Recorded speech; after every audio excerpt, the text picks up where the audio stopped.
Question देखेंगे तो information आँखों के थ्रू आपके सेंसरी मेमोरी में जाएगा। सेंसरी मेमोरी लिंक करेगा शॉर्ट टर्म मेमोरी से और शॉर्ट टर्म लिंक करेगा लॉन्ग टर्म मेमोरी से।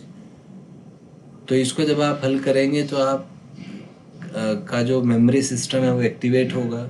वहाँ से आप एक फंडा देखेंगे कि आपको वेलोसिटी निकालना है। तो जो एनालिटिकल ब्रेन है वो सोचेगा वेलोसिटी क्या है, खोजेगा अपने अंदर इंफॉर्मेशन की वेलोसिटी और एक्स में क्या रिलेशन है। तो अगर आपको ये रिलेशन याद है तो ये अगर याद आ गया आपको कि v is equal to d x by d t, तो अगर ये आपको फॉर्मूला याद आ गया तभी आप इस सवाल को हल कर पाएंगे। और अगर ये याद नहीं आ पाया, मतलब लॉन्ग टर्म मेमोरी से परफेक्ट रिटेंशन नहीं हो पाया, तो ये सवाल आपसे नहीं बन पाएगा। तो पहला केस तो डिस्कस करेंगे, सवाल होगा कब। तो अगर आपको पहला स्टेप याद आ गया कि v is equal to d x by d t होता है, तो इसको डिफरेंशिएट कर दीजिए। इसको डिफरेंशिएट करेंगे तो यहाँ से ये 2t माइनस 3 आ जाएगा। तो velocity as a function of time आ गया।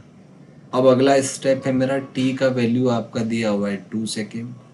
तो तीसरा स्टेप है, मैं t का वैल्यू यहाँ सब्सटीट्यूट कर दूंगा तो v आ जाएगा 2 इंटू 2 माइनस 3 माने 4 माइनस 3 माने कि 1।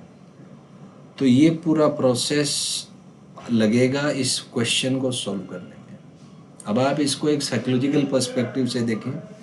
ये क्वेश्चन पहले सेंसरी मेमोरी में गया, इसकी इंफॉर्मेशन सेंसरी मेमोरी ने शॉर्ट टर्म मेमोरी पे एक लिंक भेजा कि भाई ये जो क्वेश्चन है ये किस टॉपिक का है, किस सब टॉपिक का है, इसके फॉर्मूले क्या हैं, कॉन्सेप्ट क्या हैं, ट्रिक्स क्या हैं। शॉर्ट टर्म मेमोरी ने रिकॉइल किया लॉन्ग टर्म